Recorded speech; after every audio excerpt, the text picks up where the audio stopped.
오늘 본문의 내용은 사실 우리가 27장의 일부를 읽었지만 27장 전체적으로 함께 보면서 설교를 좀 진행하려고 합니다.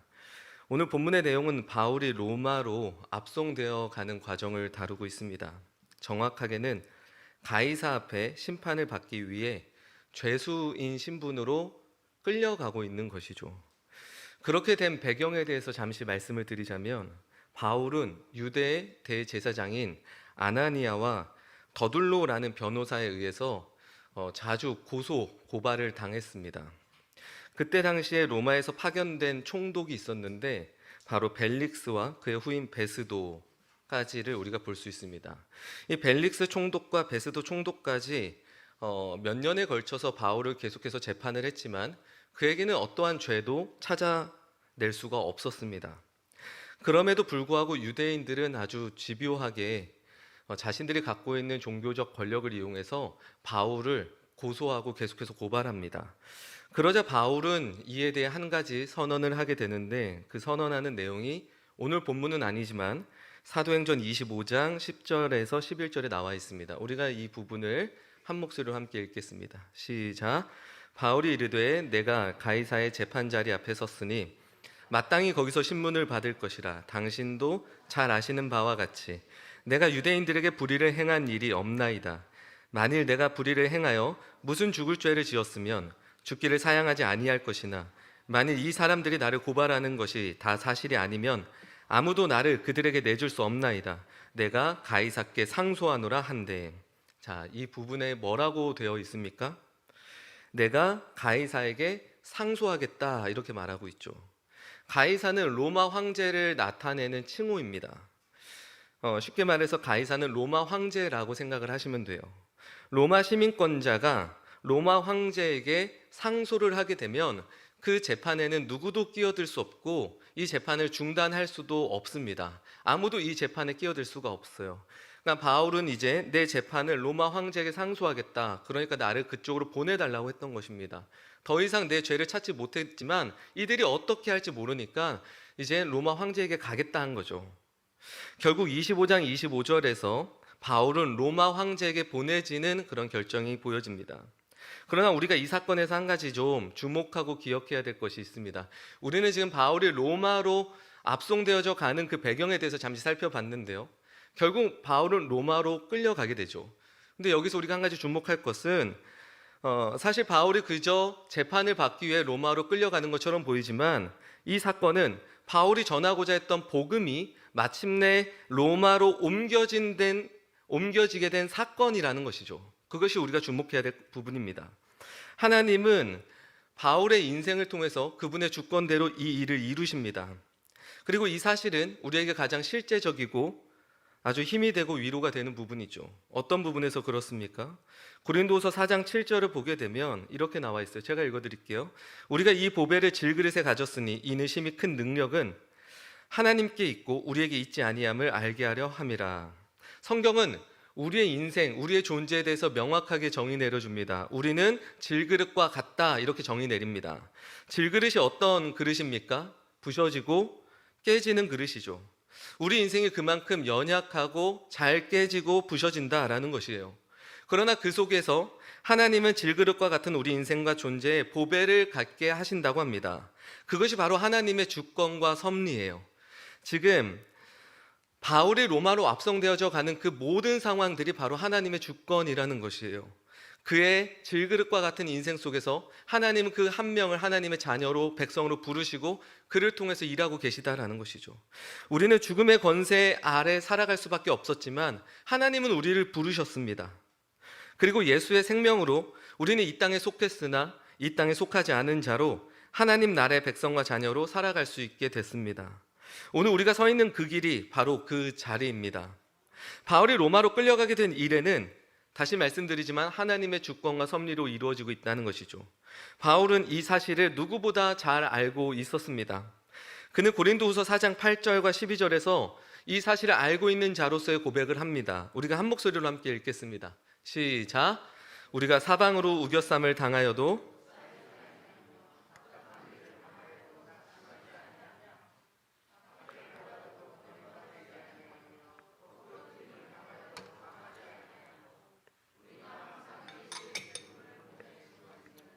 예수의 생명이 또한 우리 몸에 나타나게 하려 함이라. 우리 살아있는 자가 항상 예수를 위하여 죽음에 넘겨짐은 예수의 생명이 또한 우리 죽을 육체에 나타나게 하려 함이라. 그런즉 사망은 우리 안에서 역사하고 생명은 너희 안에서 역사하느니라. 바울은 로마로 압송되어 가고 있습니다. 그의 인생은 누가 봐도 답답한 일을 당했고 낙심할 수밖에 없고 박해를 받아서 스스로 무너질 수밖에 없으며 망했다 생각되고 죽었다 생각할 수밖에 없는 그런 상황이죠. 그러나 바울은 이 모든 일에 하나님의 주권과 섭리가 있다는 것을 알고 있었어요. 그렇기 때문에 이런 고백을 할 수 있었던 것이죠. 하나님의 주권과 섭리는 죄인 중에 괴수라 말하던 한 사람의 인생과 존재를 그분의 자녀로 이끌고 계시다라는 것을 바울은 너무 잘 알고 있었어요. 바울뿐만 아니라 구약의 모세, 요셉, 요나, 욥, 성경에 나와 있는 모든 인물들이 그렇습니다. 성경은 하나님의 주권으로 가득 채워져 있습니다.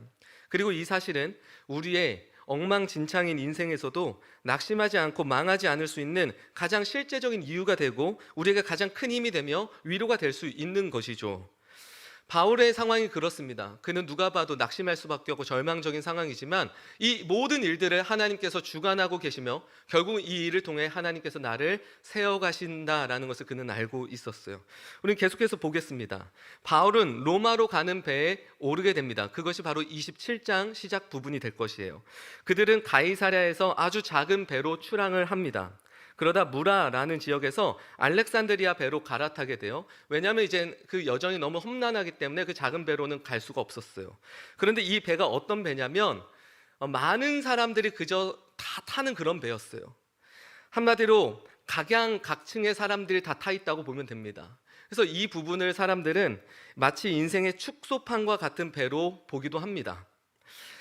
많은 사람들이 타 있고 그 안에는 서로의 이해관계에 얽혀 있는 그런 배가 지금 출항을 하게 된 것이죠. 당시 이런 배가 출항하게 될 때는 중요한 게 하나 있었습니다. 바로 질서입니다. 이 배의 질서를 누군가가 잡아야 됐는데 당시 문화에서는 어떤 군사권을 가진 자가 있다면 그 자가 자연스럽게 이런 배의 통제권을 갖게 됩니다. 성경에 따르면 이 알렉산드리아 배의 통제권은 당시 백부장 율리오라는 사람이 통제를 하게 되었습니다.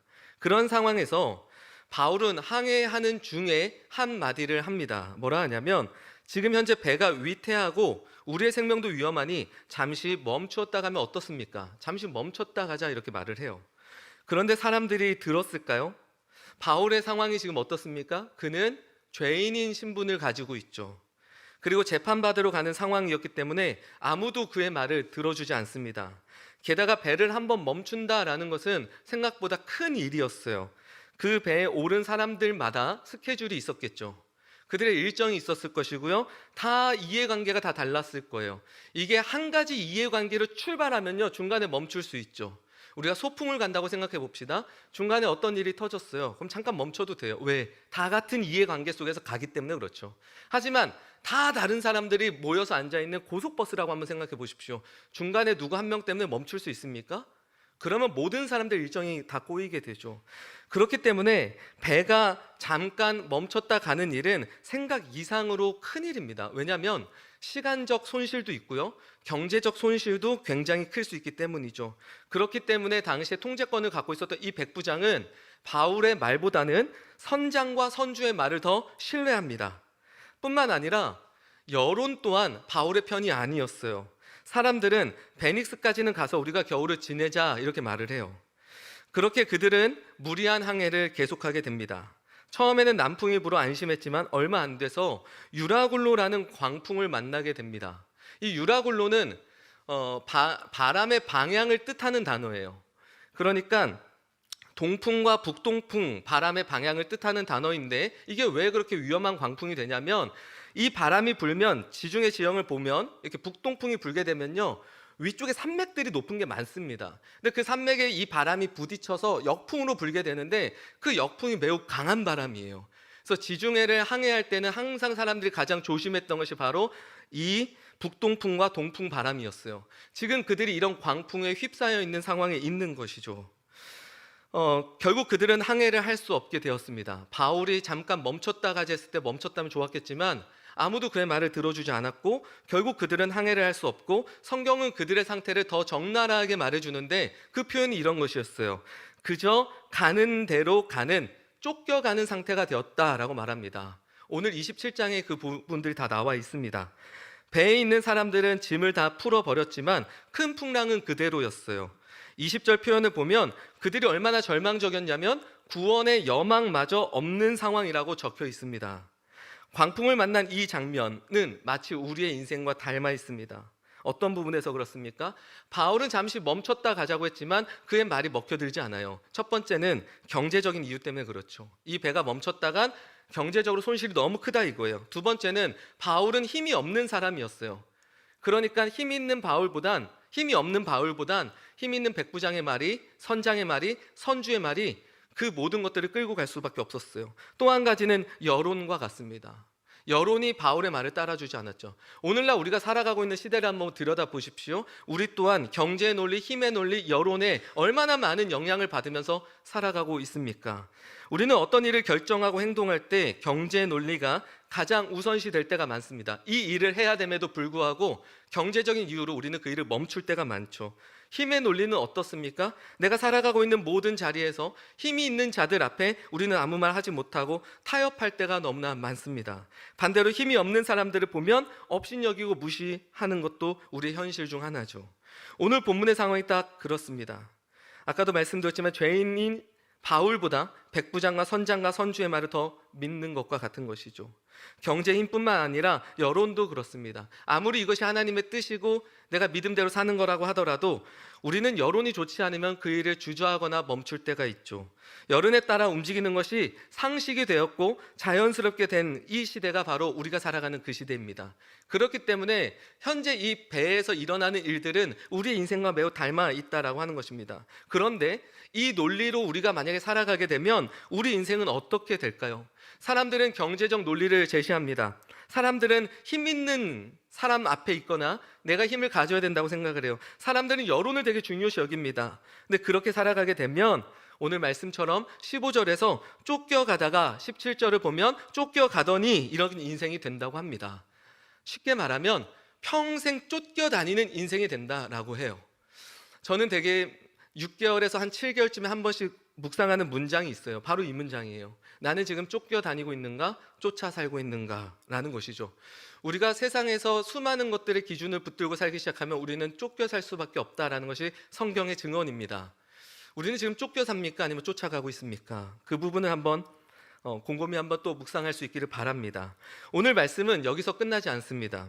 이제 이런 무거운 마음을 가지고 그 다음 장면으로 넘어가 보겠습니다. 이제 이런 상황에서 다시 바울은 배 가운데 서서 말하기 시작하는데요. 그 말이 이젠 21절에서 26절에 나와 있습니다. 우리 한 목소리로 함께 읽겠습니다. 시작. 여러 사람이 오래 먹지 못하였음에 바울이 가운데 서서 말하되 여러분이여 내 말을 듣고 글에 대해서 떠나지 아니하며 이 타격과 손상을 면하였더라면 좋을 뻔하였느니라. 내가 너희를 권하노니 이제는 안심하라. 너희 중 아무도 생명에는 아무런 손상이 없겠고 오직 배뿐이리라. 내가 속한 바 곧 내가 섬기는 하나님의 사자가 어젯밤에 내 곁에 서서 말하되 바울아 두려워하지 말라. 내가 가이사 앞에 서야 하겠고 또 하나님께서 너와 함께 항해하는 자를 다 내게 주셨다 하였으니 그러므로 여러분이여 안심하라. 나는 내게 말씀하신 그대로 되리라고 하나님을 믿노라. 그런즉 우리가 반드시 한 섬에 걸리리라 하더라. 아멘. 네, 이 말씀의 요점이 무엇입니까? 비록 광풍을 만나 그들이 절망적인 상황에 있지만 아무도 생명의 지장이 없다는 것이죠. 그럴 수 있었던 이유가 23절에 나와 있습니다. 지난날 밤에 하나님의 사자가 바울에게 나타났는데 결국 너는 가이사 앞에 가게 될 것이다. 그리고 그 배에 탄 사람들 또한 다 지켜줄 것이다 라는 것이었어요. 바울은 하나님의 이 약속을 믿었어요. 하나님의 이 주권과 하나님의 이 섭리에 대해서 바울은 믿었습니다. 그렇기 때문에 그는 배 사람들한테 이 말을 과감히 자신의 믿음을 드러내며 말할 수 있었던 것이죠. 그럼에도 31절로 가면 광풍이 계속되고 선원들은 이 배가 과연 잘 도착할 수 있을까 두려워했어요. 그래서 걱정하기 시작합니다.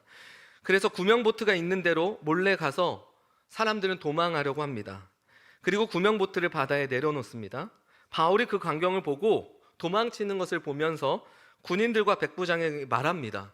저들이 배에 있지 않으면 우린 모두 다 죽게 됩니다. 아주 재밌는 흥미로운 대목입니다.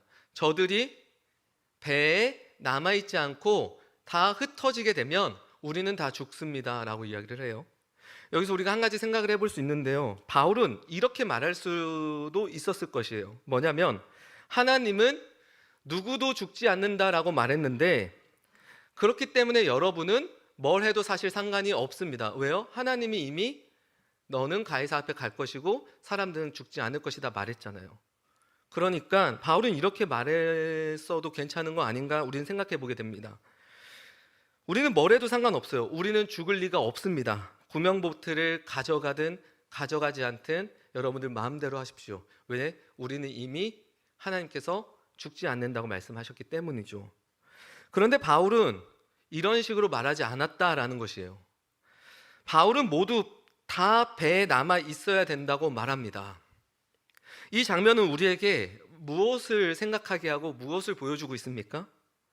바로 하나님의 주권과 인간의 책임에 관해서 이야기를 하고 있습니다. 우리는 앞에서 하나님의 주권과 섭리에 대해서 잠시지만 살펴봤어요. 바울이 로마로 가게 되는 그 모든 여정은 사실 하나님이 계획하고 계셨던 것이죠. 역시 이 장면에서도 하나님의 주권이 우리한테는 보입니다. 하나님은 결국 그들을 로마로 안전하게 도착하게 하실 것이다 라는 것이죠. 그런데 이 장면에서 우리는 한 가지를 더 볼 수 있는데, 바로 인간의 책임입니다. 이런 예로 대표적인 사건이 바로 십자가입니다. 우리는 십자가에서 어떤 일이 일어났는지 다 알 수 있습니다. 그리고 십자가 처형이 일어난 직후에 베드로는 예루살렘에 모인 사람들에게 설교를 하는데, 그 설교에서 이렇게 말합니다. 예수 그리스도가 희생 제물로 죽었습니다. 이 일은 하나님이 정하신 일이면서 동시에 여러분이 악한 자들의 손을 빌려 죽였다, 이렇게 말을 합니다. 한편으로 보면 예수님이 십자가에 달리시는 일은 분명히 정해진 일이었어요. 그러나 동시에 그분을 십자가에 못 박은 자들은 그렇게 행한 일에 대한 책임을 져야 했습니다. 책임을 져야 했어요. 그리고 그 책임마저도 예수님께서는 마지막 때 저들이 하는 일은 저들이 알지 못하니 용서하여 주옵소서, 저들까지도 위해서 죽음으로 가셨습니다. 다시 말씀드리면 하나님이 주관하시지만 다른 한편으로는 누군가 그 일을 저지른다라는 사실을 우리는 기억해야 됩니다. 물론 우리 머리로는 이것이 이해가 안 돼서 물어볼 수밖에 없어요. 하나님이 다 정해놨는데 그 일을 누가 하든 안 하든 무슨 상관입니까? 라는 것이죠. 어떻게 이 두 가지가 모두 다 일어날 수 있을까라는 생각을 해보게 돼요. 하나님이 주관하신다면 우리가 뭘 하든 상관이 없고, 만일 우리가 하는 일이 어떤 하나님의 계획과 섭리들을 바꿔나갈 수 있다면 과연 하나님의 계획이 언제나 일어난다고 확정할 수 있을까요? 그렇게 말 못하겠죠. 조금은 어렵지만 그냥 두 가지입니다. 하나님 뜻이 정해져 있으면 아무것도 안 해도 되는 거 아닙니까? 해봤자 뭐예요? 그게 아니라면, 내가 하는 거에 따라 달려 있다면 하나님의 뜻이 정해져 있는 것은 그건 불가능한 거 아닙니까? 이 두 가지가 어떻게 함께 가냐 이거죠. 이게 논리적으로는 말이 안 되는 게 맞습니다. 하지만 우리의 현실과 실제를 들여다보면 이게 정말 말이 돼요. 설명을 좀 드려볼게요. 만일 내 행동과 나의 기도가 하나님의 계획을 바꿀 수 있다고 이것만 믿는다면 우리는 어떻게 될까요? 결론부터 말씀을 드릴까요? 우리는 결국 아무런 행동도 하지 않게 될 것이고요, 기도도 하지 않을 것입니다. 이게 결론이에요. 왜 그렇게 될까요? 왜 내 행동과 내 여러 가지들로 인해서 하나님의 계획을 바꿀 수 있다고만 믿는다면 우리는 마침내 아무것도 하지 않게 되고 기도조차 하지 않게 됩니다. 왜 그럴까요? 왜냐하면 내가 아무리 기도하고 행동해봤자 우리의 현실에선 하나님의 계획이 바뀌지 않습니다. 실제로는 우리가 어떤 행동과 기도를 했을 때 실제로 하나님의 계획이 변경됐습니까? 아니면 하나님의 계획이 우리는 무엇인지도 잘 모르는데 뭐가 변경됐는지 어떻게 합니까? 우리가 어떻게 알아요? 하나님의 계획이 뭔지도 잘 모르는 우리가 내 어떤 행동 때문에 이게 변했는지 어떻게 합니까? 게다가 내가 생각한 대로 우리의 인생의 모든 일들이 이제까지 진행됐습니까? 우리가 행동을 아무리 잘하고 우리가 하나님 앞에 아무리 매달리고 기도한다고 한들 우리의 인생에서 언제나 내가 원했던 방향대로 내 인생이 흘러갔습니까? 그렇지 않죠. 그럼 우린 두 가지에 서게 됩니다. 첫 번째는 아무리 기도하고 행동해봤자 이게 안 되는 거구나. 그래서 하나님을 떠나는 게 있어요. 우리 주변에 이런 사람들이 있습니다. 제가 그때 정말 힘들어서 하나님 앞에 기도했습니다. 근데 그때 하나님은 저를 외면하셨어요. 하나님은 그 일을 막아주지 않았어요. 저는 그런 하나님은 믿지 않기로 했어요. 이런 예는 우리 주변에 아주 넘쳐나죠. 바로 이 사실을 믿는다면 이런 결과로 갈 수가 있고요. 두 번째는 어떤 결과로도 갈 수 있을까요? 그렇다면 내가 어떤 행동들을 하는 것을 통해서 하나님의 계획은 바뀌지 않는다라는 것으로 가는 것이죠. 성경은 하나님의 계획대로 가는 것을 말해요. 하나님의 주권대로 가는 것을 말해요. 그러면 반대로 한번 생각해 볼게요. 하나님의 계획대로 모든 것이 정해져 있다고 믿는다면 우리는 무엇을 해야 됩니까? 네, 전화를 받아야죠. 예. 하나님의 계획으로 모든 것이 정해져 있다고 믿는다면 우리는 해야 될 게 없는 거 아닙니까? 내가 어차피 해봤자 하나님의 뜻은 다 정해져 있는데 뭘 합니까? 그러나 성경은 그렇게 말하고 있지 않아요. 느헤미야 4장 9절을 보면 우리가 우리 하나님께 기도하며 그들로 말미암아 파수꾼을 두어 주야로 방비하는데 라는 말씀이 있습니다. 이 말씀을 보게 되면 하나님께 그들은 기도했어요. 하나님의 주권과 하나님의 섭리대로 이 모든 일들이 이루어지길 그들은 기도했죠.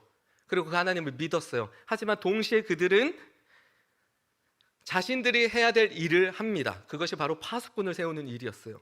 이뿐만 아니라 이사야 38장을 보면 우리가 좀 잘 알고 있는 히스기야 왕에 대한 이야기가 있어요.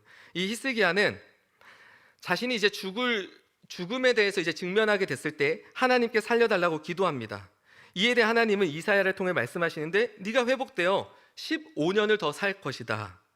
그리고 나서 히스기야가 감사히 여기자 이사야가 무화과로 반죽을 만들어서 자신의 어떤 감염된 부분에 붙이면 낫게 될 것입니다. 이렇게 덧붙여 말해줍니다.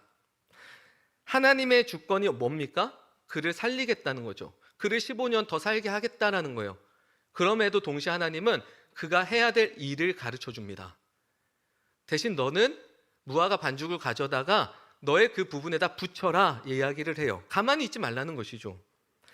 여리고성 사건만 봐도 우리는 또 쉽게 생각할 수가 있어요. 하나님은 가나안 땅에 들어갔을 때 여리고성을 내가 너희에게 줄 것이다 말씀하셨어요. 그럼 그냥 주시면 되는데 그렇지 않죠. 그들은 매일 한 바퀴씩 그 성을 돌아야 됐습니다. 그들이 해야 될 일이 있었어요. 책임이 있었어요. 성경을 보면 하나님의 주권과 인간의 책임은 언제나 항상 함께 강조가 되고 있습니다. 만일 성경이 하나님의 주권만 강조했다면 파수꾼을 세울 필요가 없었습니다.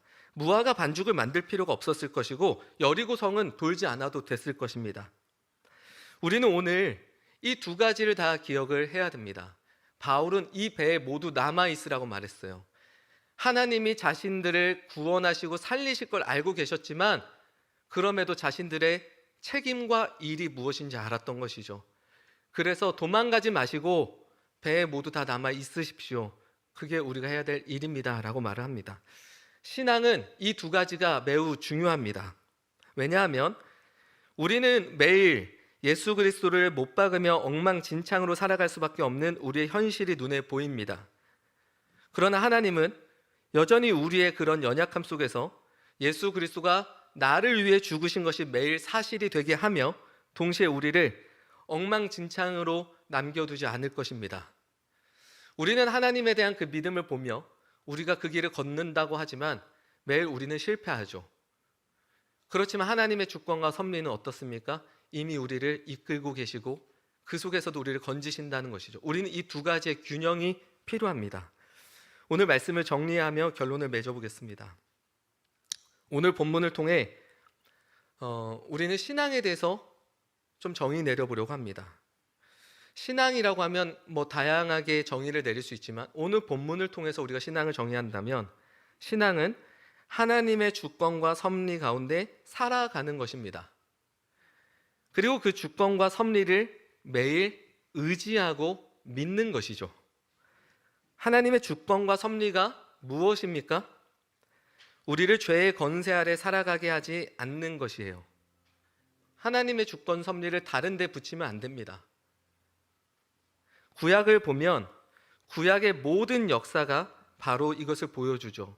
매일 실패할 수밖에 없는 이스라엘 가운데 하나님은 내가 너희들을 강권적으로 건질 것이고 나의 백성을 삼으실 것이다 라는 거예요. 신약의 십자가가 그것입니다.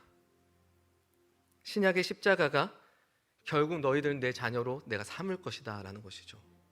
하나님은 죄에 의해 매일 노예로 살아갈 수밖에 없는 우리를 그렇게 부르고 계시다는 것은 성경에 너무나 많이 나와 있습니다.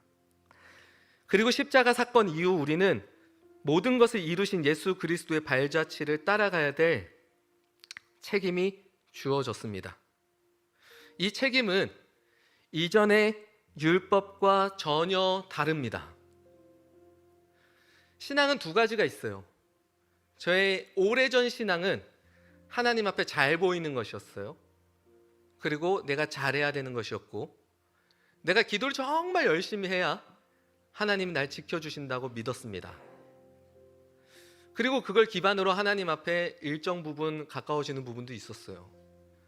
하지만 한 20대 넘어갔을 때는 20대 후반부터는 좀 신앙이 반대로 가기 시작했어요. 내 실력을 의지하는 것이 너무 형편없고 내 실력으로 신앙을 한다는 것이 얼마나 불안한 것인지 알았죠. 그때 저는 하나님의 사랑을 알고 있었고 때로는 경험도 했지만 그 사랑을 이제 믿고 그 사랑에 머무는 것을 나름대로 제 삶을 통해 연습하고 훈련했습니다. 그리고 이제 그 사랑을 의지하게 됐어요. 근데 그 사랑을 오랫동안 의지하고 그 사랑에 저는 너무 기쁘고 어떤 것도 이제 저를 정죄하지 않으며 살아왔지만 이거에 또 부작용을 보게 됩니다. 하나님의 사랑 안에 숨는 것이죠. 그래서 한 몇 년 안에 저의 신앙은 지금 이런 방향과 이런 고민들로 지금 가고 있다가 오늘 이 시점에 이 이야기를 드리는 것입니다. 하나님은 매일 우리를 부르십니다. 매일 나를 부르고 계십니다. 이 사실을 믿으십시오. 하나님 나를 부르십니다. 그리고 그 앞에 서고 그에 따른 책임과 인생을 살아가십시오. 바로 이것이 신앙입니다. 매일 경제의 논리와 힘의 논리 앞에 믿음을 드러내지 못하고 살아간다고 하더라도 그 속에서 여전히 우리는 살아가야 될 책임을 느껴야 됩니다. 저는 지금 경제적 논리를 우리가 이기자 이 얘기를 드리는 게 아닙니다. 저는 경제의 논리가 저보다 훨씬 큽니다. 세상의 힘의 논리가 저보다 훨씬 커요. 저 못 이깁니다. 저는 못 이긴다 결론을 내렸어요. 그게 저한테 더 안심하니까요. 저를 아는 분들은 제가 어떤 선택을 하면서 살아간지 아실 거예요. 최악의 순간을 생각하고 저는 사는 스타일입니다. 제가 된다고 생각했다 안 되면 그땐 낭패니까 안 된다 생각하고 거기서부터 동기부여를 끌어올려 사는 사람이에요. 저는 그 중에 하나가 경제의 논리, 힘의 논리, 여론, 저는 이기지 못해요. 그러다 보니까 그 앞에 무너질 때가 너무나 많습니다. 무너지면 어떻습니까? 하나님 앞에 나아가는 게 때로는 불편해지기 시작해요. 이게 멀어지고 있는 것이죠. 그럼에도 오늘 우리는 무엇을 같이 나누려고 합니까? 우리가 매일 그런 세상의 수많은 힘과 논리 앞에 무너지더라도 우리는 그 길 위에 서야 될 책임을 그래도 느껴야 됩니다. 그 책임을 버리시면 그때는 정말 끝입니다. 그 책임을 느끼셔야 돼요. 그리고 무너지면 다시 일어나서 서야 됩니다. 무너져도 뭐라 하지 않습니다. 그러나 다시 서지 않으려고 한다면 그것은 우리에게 아주 심각한 타격이 될 수 있습니다. 하나님 앞에 서십시오. 내 안에 형편없는 내 모습을 매일 마주할 때가 있습니다. 우리 안에 얼마나 형편없는 모습들이 많습니까? 내 이기심, 내 어떤 감정, 내 생각, 내 마음, 어떤 의지. 매일 형편이 없어요. 언제쯤이면 좀 제대로 될까? 그러다 보니까 신앙으로 사는 거에 대해서 그저 포기할 때도 있죠. 포기할 때도 많고요. 하지만 그때도 그 길 위에 나를 세워야 합니다. 그 길 위에 나를 세워야 돼요. 제가 갖고 있는 개인적인 고충은 저는 설교를 합니다. 근데 설교를 준비하다 보면 너무나 많은 것들이 저한테 몰려오죠. 저는 참 좋은 분들의 책을 많이 읽어요. 따라갈 수 없는 분들이죠. 근데 그 책을 읽다 보면 한없이 제가 형편없어지고 작아집니다. 정말 작아져요. 말도 너무 못하고요. 제가 말하는 것도 맞지 않은 게 뭐 너무 많을걸요. 제가 말씀드린 것들 중에 맞는 게 몇 개나 있겠습니까? 그러니까 설교를 준비할 때면 늘 설교를 내가 할 수 있을까라는 질문이 매일매일 들고요. 그 싸움을 합니다. 그 싸움을 해요. 매일 드는 생각 단 하나예요. 너나 똑바로 해라예요. 너나 똑바로 해라. 그게 가장 큰 괴로움 중 하나입니다. 너무 좋아요. 책들을 볼 때. 근데 그 책을 보고 제가 느끼고 제가 묵상하고 이걸 말하려고 하면 제 인생이 너무 초라하고 제 존재가 너무 초라해서 사실은 부끄러워요. 하지만 예전 같았으면 제가 정말 여기 침체에 빠졌겠지만 근데 이제는 안 그래요. 예전엔 목회자의 도덕성이 되게 중요시 여겨졌죠. 목회자의 가정이 어떤 가정인지가 되게 중요시 여겨졌어요. 그리고 그런 설교들이 정말 많이 펼쳐졌는데 저는 그때 늘 부담이 있었거든요. 저는 그렇지 못하니까. 저는 목회자 가정은 안 싸우는 줄 알았어요. 처음부터. 저는 되게 순수했습니다. 저 정말 순수했어요. 목회자 가정은 아예 안 싸우는 줄 알았어요. 하지만 그렇지 않습니다. 전쟁이죠. 그러나 지금 되게 자유합니다. 왜요? 나의 그러한 것들을 통해서 하나님 일하시지 않거든요. 그런 것 때문에 설교가 되는 게 아니거든요. 하나님 하시니까요. 그러니까 저는 포기하지 않던가 포기하더라도 다시 그 길 위에 저는 서는 거죠. 그게 저는 그렇고 여기 계신 성도님들은 성도님들의 그 길 위가 있을 겁니다. 그 길 위에 다시 서십시오. 너무나 오랜 시간 동안 내 자신에 대해서 보지 못하고 그저 세상에 묻혀서 있었다면 오늘 다시 꺼내십시오. 내 자신을, 내 진심을 꺼내시고 하나님 앞에 그 길 위에 다시 서십시오.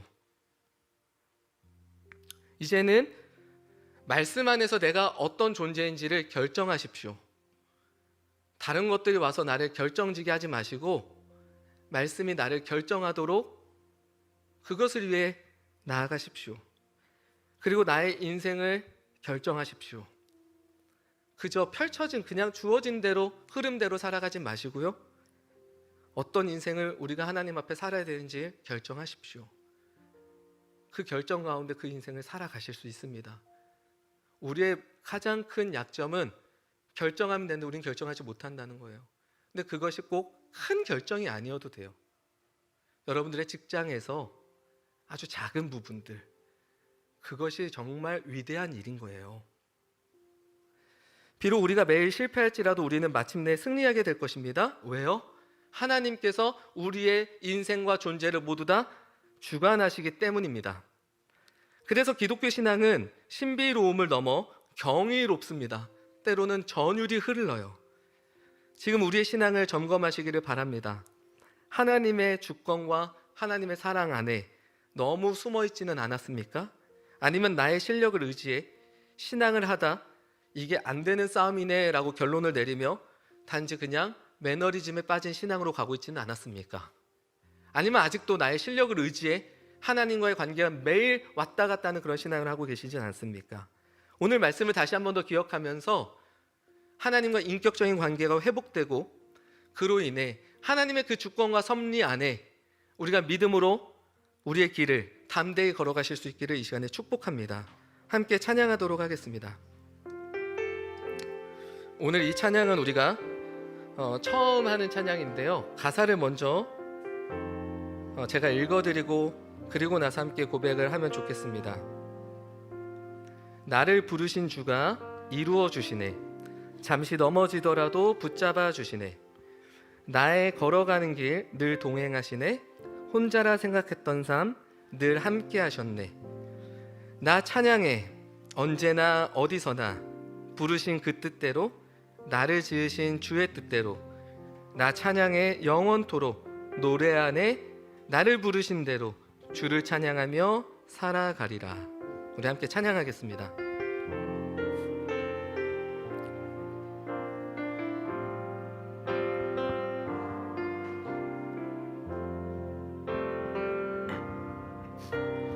나를 부르신 주가 이루어 주시네.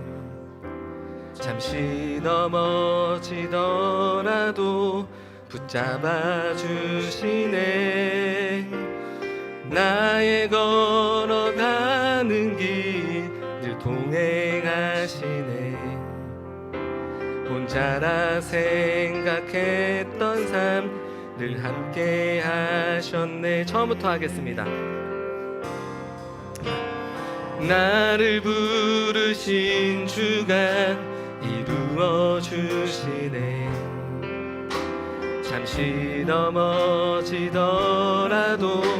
붙잡아 주시네.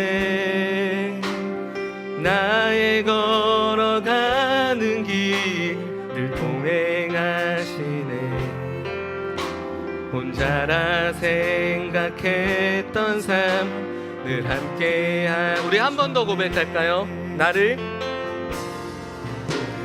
나를 부르신 주가 이루어 주시네. 잠시 넘어지더라도 붙잡아 주시네. 나의 걸어가는 길 동행하시네. 혼자라 생각했던 삶 늘 함께 나 찬양해. 나 찬양해. 언제나 어디서나 부르신 그 뜻대로 나를 지으신 주의 뜻대로 나 찬양해. 영원토록 노래하네. 나를 부르신 대로 주를 찬양하며 살아가. 나 찬양해. 언제나 나 찬양해. 언제나 어디서나 부르신 그 뜻대로 나를 지으신 주의 뜻대로 나 찬양해. 영원토록 노래하네. 나를 부르신 대로 주를 찬양하며 살아. 우리 처음부터 한 번 더 고백하겠습니다. 나를 부르신 주가 나를 부르신 주가 이루어 주시네. 잠시 넘어지더라도 붙잡아 주시네. 나의 걸어가는 길 늘 동행하시네. 혼자라 생각했던 삶 늘 함께. 우리 한 번 더 고백합시다. 나를 부르신 주가 나를 부르신 주가 이루어 주시네. 잠시 넘어지더라도 붙잡아 주시네. 나의 걸어가는 길 늘 동행하시네. 혼자라 생각했던 삶 이 사실을 우리 함께 믿으며 고백합시다. 나 찬양해. 나 찬양해. 언제나 어디서나 부르신 그 뜻대로 나를 지으신 주의 뜻대로 나 찬양해. 영원토록 노래하네. 나를 부르신 대로 주를 찬양하며. 우리 한 번 더 고백합시다. 나 찬양해. 언제나 나 찬양해. 언제나 어디서나 부르신 그 뜻대로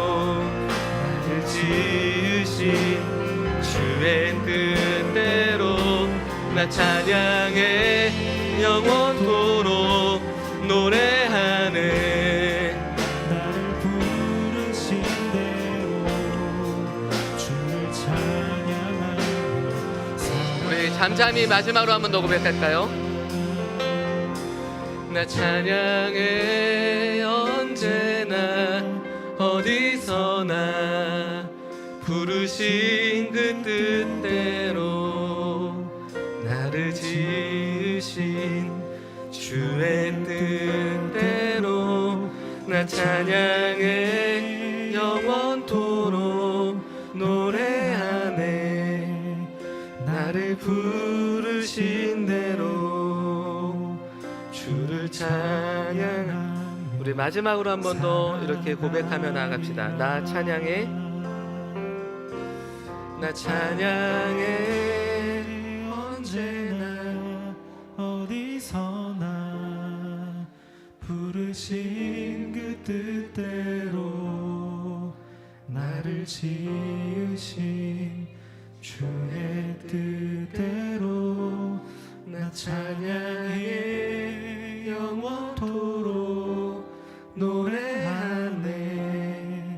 나를 부르신 대로 주를 찬양하며 살아가리라. 하나님, 우리의 삶을 하나님의 자녀로, 하나님의 백성으로 매일 부르고 계시다는 사실을 우리가 오늘도 기억하고 믿으며 나아가기를 원합니다. 하나님, 그 믿음 안에 우리가 이 땅을 살아갈 때 언제나 우리는 실패하고 연약하고 매일 엉망진창이며 형편없이 살아간다고 하더라도 여전히 그 속에서 마침내 우리의 인생과 존재를 건지시며 하나님의 나라로 자녀로 세우실 것을 우리가 오늘도 바라보게 하여 주옵소서. 그래서 하나님께서 우리의 삶을 지금도 보고 계시고 인도하신다는 그 사실을 믿음으로 말미암아 우리 앞에 펼쳐진 모든 그 길을 믿음으로 담대히 걸어갈 수 있는 힘과 용기를 허락하여 주옵소서. 그 길 위에서 지쳤거나 넘어져서 일어나지 못하는 우리의 지체들이 있다면 하나님, 오늘 다시 그를 일으켜 세우시게 하시고, 또 그렇게 하나님 앞에 일어나고자 하는 하나님 그 영혼들 가운데 하나님 다시 세우시고 하나님의 놀라운 은혜들을 맛보게 하여 주옵소서. 하나님의 그 주권 아래 우리의 책임이 무엇인지 매일 보게 하시고 그러한 신앙으로 우리의 삶을 걸어가게 인도하여 주옵소서. 이 모든 말씀 우리 주 예수님의 이름으로 기도합니다. 이제는 우리 주 예수 그리스도의 은혜와 하나님의 무한하신 사랑과 성령의 교통 인자하심이 하나님의 주권과 섭리 안에 우리의 책임을 붙들고 그 길을 걸어가게 될 입장제일교회 모든 성도들과 그의 가족들과 그들의 직장과 또한 이 나라와 이 민족 위에 이제로부터 영원까지 함께 있을지어다. 아멘.